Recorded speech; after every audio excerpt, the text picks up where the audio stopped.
আগে যুদ্ধ হতো পৃথিবীতে, দেশ বনাম দেশ, শক্তি ভার্সেস শক্তি, কিন্তু এখন যুদ্ধটা শিফট হয়ে গেছে। হ্যালো, আমি কোনো বড় ক্রিয়েটার না, আমি শুধু গল্প খুঁজি। আর আজকের গল্প চাঁদের যুদ্ধ, মুন নেক্সট ব্যাটলফিল্ড। একটা প্রশ্ন, যদি বলি আগামী যুদ্ধটা পৃথিবীতে না চাঁদের জন্য হবে, তুমি কি বিশ্বাস করবে? কারণ এই মুহূর্তে পৃথিবীর সবচেয়ে পাওয়ারফুল দেশগুলি চুপচাপ চাঁদের দিকে দৌড়াচ্ছে।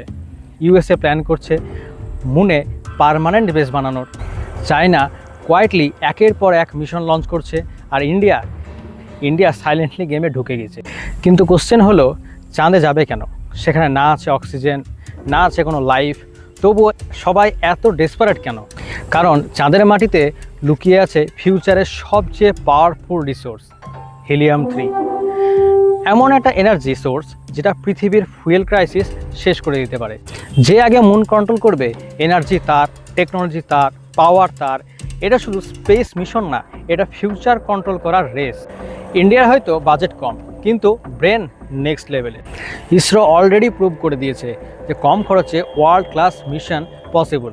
চন্দ্রায়ন শুধু মিশন না, এটা একটা সিগন্যাল, ইন্ডিয়া রেডি।